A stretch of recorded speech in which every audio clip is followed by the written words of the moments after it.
Hello students, welcome back to the class. Today's date is 16th June 2020. So we have almost completed 3 chapters from the EVS, right? So today we are going to start a new lesson, which is lesson number 4, things around us. So what are things around us? Now if you observe carefully around you, you have the wall, you have the door, windows, then this is the diary, then pen, then we have the pencil, eraser, then scale, table, chair, TV, fan, light, etc. Right? So what are these which we can see, we can look around us? These are the things, okay? So that's why the things which are presented around us are called things around us. Now in this lesson we will be learning about things around us, living and non-living things, then finding living and non-living things around us, and natural and man-made things. So these are the subtopics that we will be discussing in this lesson. Now let's come to the objectives. From today's discussion we will be getting 2 objectives. The first one is to identify and categorize different things around us as living and non-living things. So after learning the definitions of living and non-living things, we will be able to categorize or identify the things which are living and which are non-living things. Then to describe the properties of living things. Now how living things are different from the non-living things. Living things have certain qualities. Okay, so these qualities or these properties we are going to discuss. Clear? Now let's move towards the book.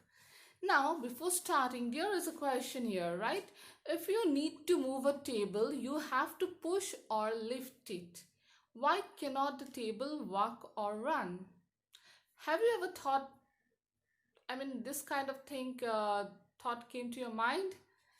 So there is a table, right? Yes. Now the table is in your room, right? Inside your room. Now do you think, or you can say about the chair, right? So why the chair? Like the way we move, no? When we want to go there, we used to walk and go, right?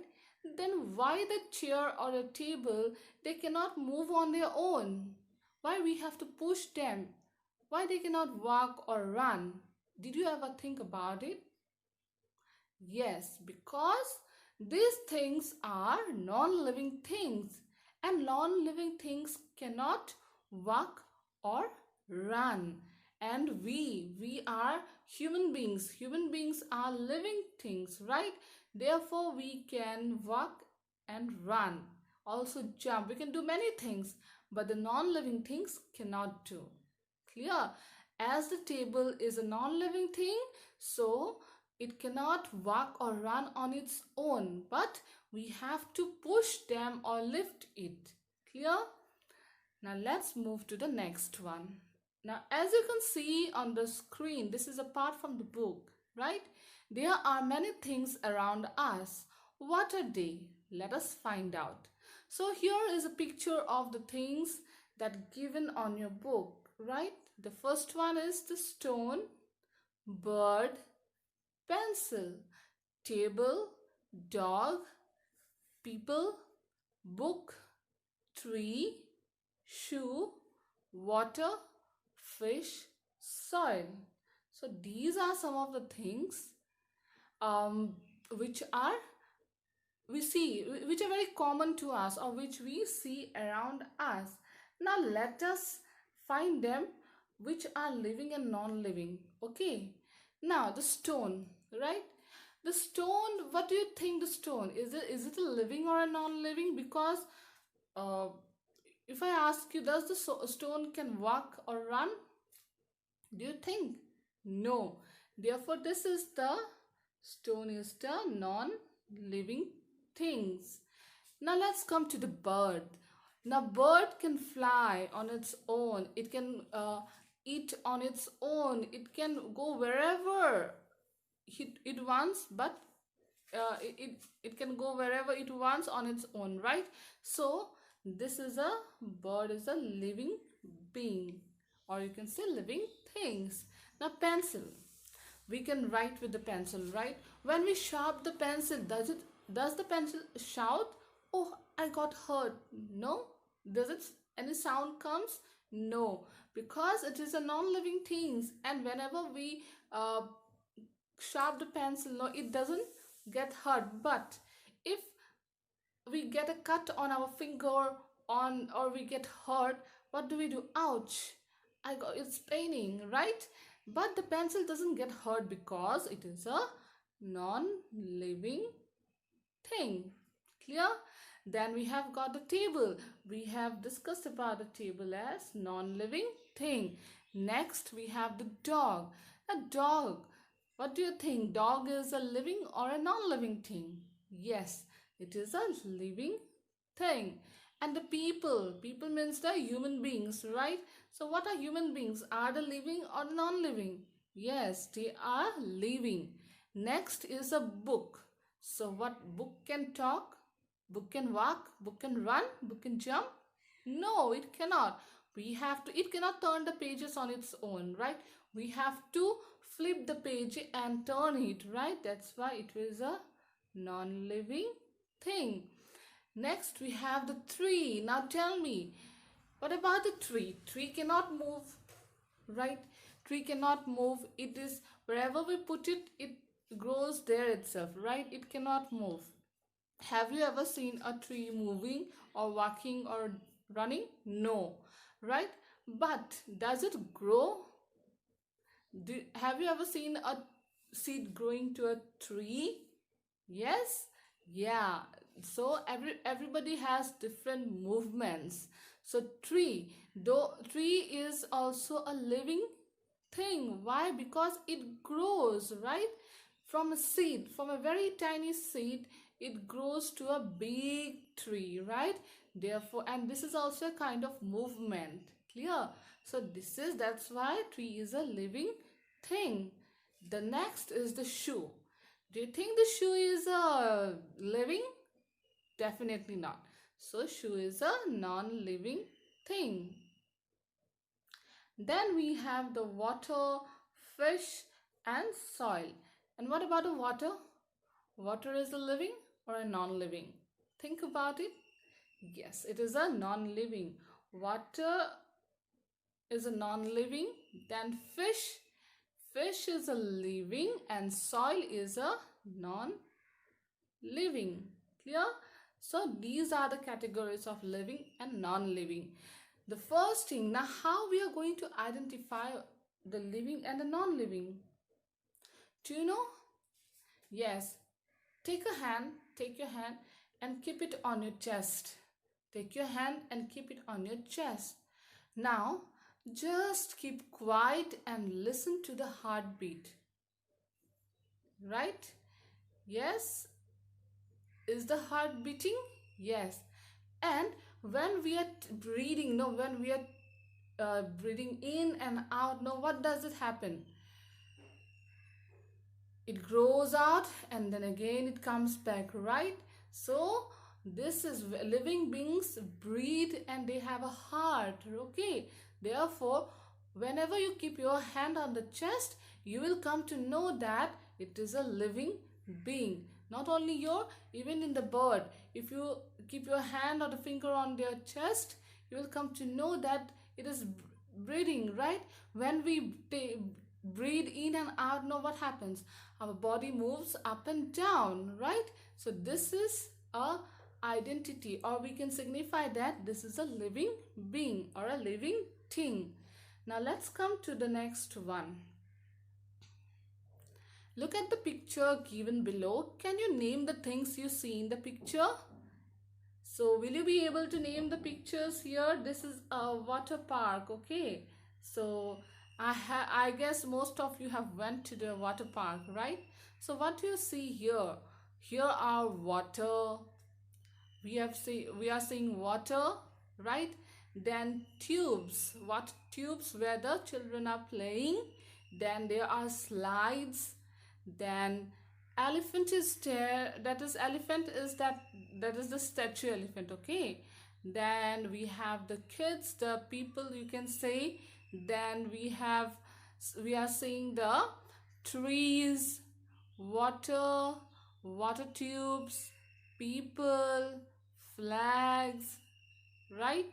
So these are some of the things that we are seeing in the park, water park, okay. Now let's move towards the next one.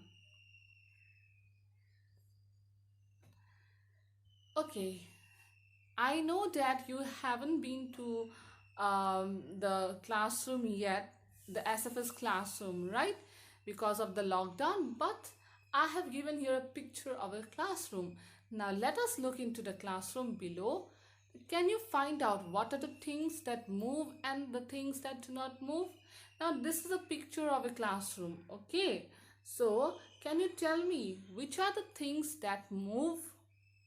Yes, if you can see the classroom picture, here we have the wall, light, clock, the bookshelf, the shelf, then this is also a shelf, the blackboard is here, teacher is here, desk and benches are here, then the students are here, right? So now tell me, which are the things that can move? There are only very few things are there, right? Who are they? The teacher can move and the children can move, right? Because they are living beings, right? Only the teacher and the students can move because they are living things, right?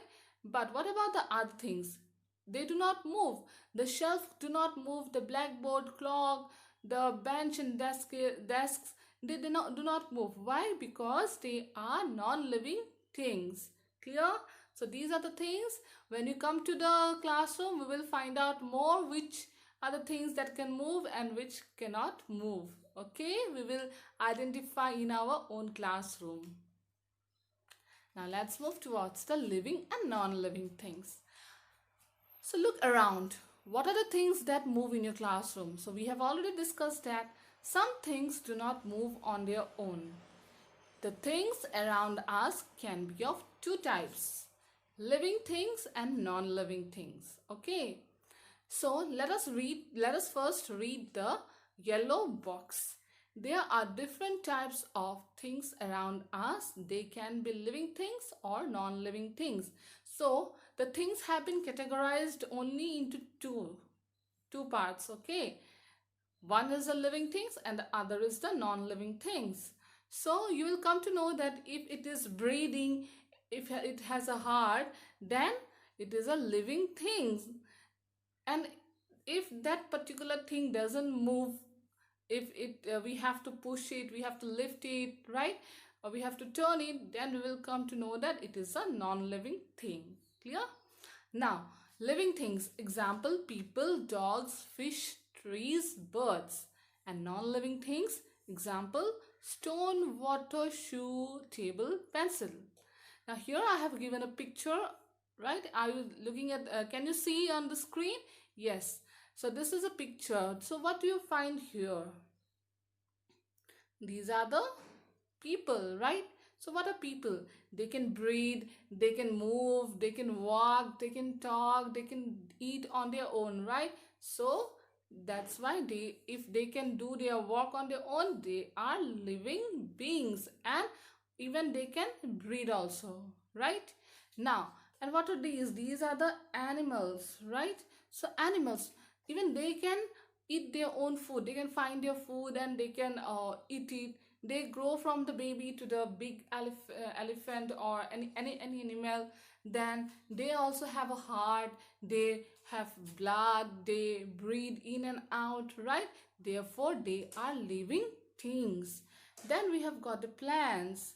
Plants, they also move when the wind blows. No, they move when they are growing, no, from seed to the big tree. Even then also they are growing. That is also a kind of movement. And the roots, no, below the soil there are roots. So those roots are also growing into the depth. So therefore we can say that these trees, no, the plants are also living things. Then in the non-living thing, as you can see here, these are the stones, comb, shocks, table, doll, and car, right? Now you have a doll or a car. So sometimes you ask them, now you talk with your doll, right? But this is the Mimi, and she likes to eat these things, that things, right? You describe to your friend. But does the doll reply to you sometimes? No, never. Why? Because she is a non-living thing, right? The doll is a non-living thing. As it is a non-living thing, it cannot speak, it cannot walk, it cannot eat, it cannot run. So only you talk with her. You don't get a response from the doll. Clear? That's why it is a non-living thing. Now let's move towards the another slide. Now let us learn about living and non-living things in details. So today we will be learning about the living things. In my next class we will be learning about the non-living things. Clear? So the properties of non-living things. So what are living things? We will come to know. What are the things the living beings can do or the living things can do? Living things breathe. We can see our chest moving up and down. This is because we breathe air in and out. If you keep your head here and yes, if you breathe in and out, you will come to know that it is moving up and down, right? Why? Because we are living beings, and living beings need oxygen to survive, right? So we breathe in and out the air. Next, living things need food and water to live. We eat many times a day. We also drink water and some other drinks, right? So without, when we don't eat, what happens? We feel very hungry, right?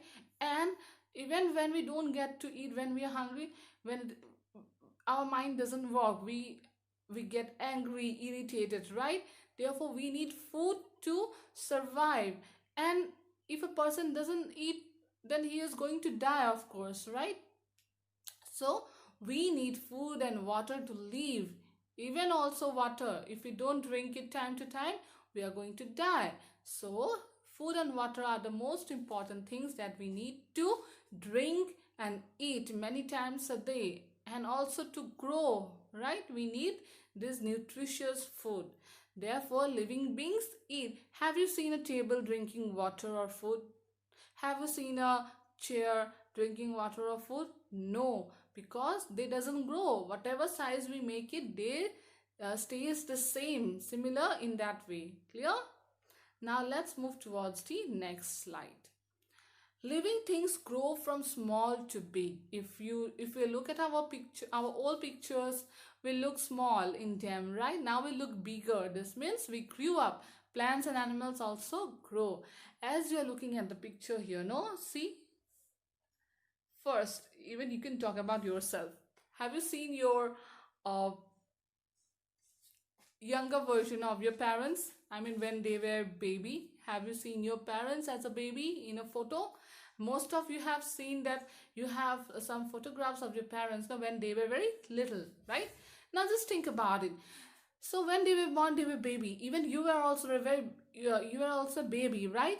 And then as the time passed by, you were growing, right? From small to big. Now you are in class 1. Earlier you were in KG, yes?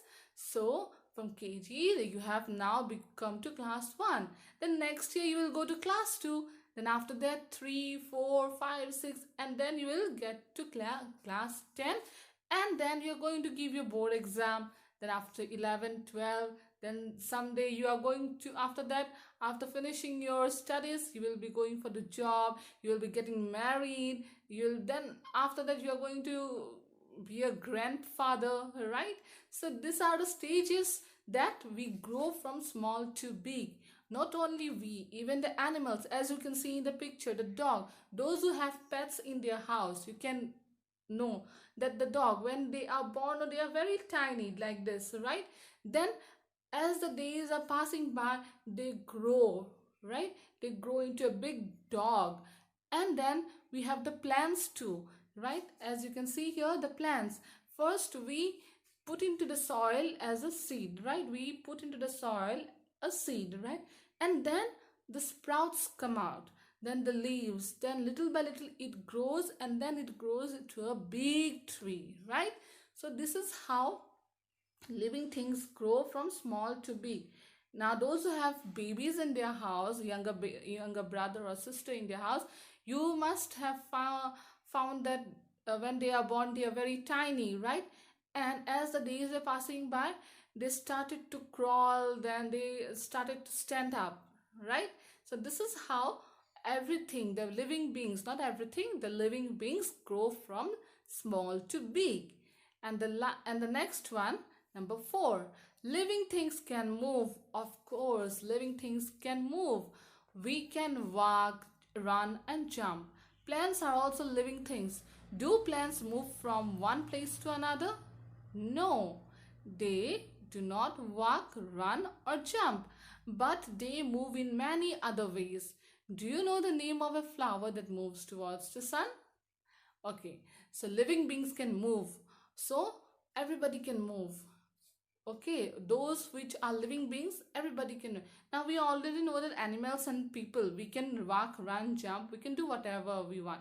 Now how plants, how do they move? Have you ever seen it? No, right? I'll be showing some videos. So before going to the video, let me ask you this one. Do you know the name of a flower that moves towards the sun? There is a particular flower which faces towards the sun, and it is called the sunflower, right? So you are going to write here on the given space sunflower. Now I'm going to show you the video how the plants grow. So as you are looking on the video, this is the video of what we call in Assamese Lajuki Bon. When you touch it, it feels shy, it closes its leaves. So Lajuki means it's shy plant. So this is this is a movement that the plant is doing. These are some of the examples of the plant growing as well as their movements. This is how the plants move and grow as the time passes. Living things give birth to young ones. Your mother gave birth to you, right? Have you seen puppies? Their mother gave birth to them. Now, yes, our mother gave birth to us, right? The babies come out, right? In the same way, have you seen the puppies, right? Have you seen the kittens, the small baby kittens, right? So how we feel by looking at them, they are very cute, right? We feel like taking them, right? So living beings give birth to the young ones. Always remember, table cannot give birth. Table doesn't have a small size of table. We have to build that table, right? They don't give birth, but living beings give birth. Now as you can see in the picture here, the dog, yes, the dog and the puppies are there, the cat along with the kittens, the cows with their babies, then horse with his baby, with a baby, and the human with a baby, right? So these are the older version and the younger version together. The dog, the mummy and their babies together. The dog, the cat, cow, horse, and human. So these are the living beings. They can give birth to the young ones. Now, if you can see here, so what properties we have got in living beings? Living things can breathe. They need food and water to live. They grow from small to big. They can move and give birth to young ones. So these are the 5 properties that we have got in living things. And if any one of the property is in the living things, that means it is a living thing. You can categorize it in the living things. And these are the 5 properties that you will find in the plants, animals, and human beings as well. Clear? So, today we have discussed the concept on living things. I hope you have understood how plants, the animals, and the human beings live and grow together. Clear? In my next class, we will be discussing about the properties of non-living things. Clear? Here I wrap up my class. Thank you.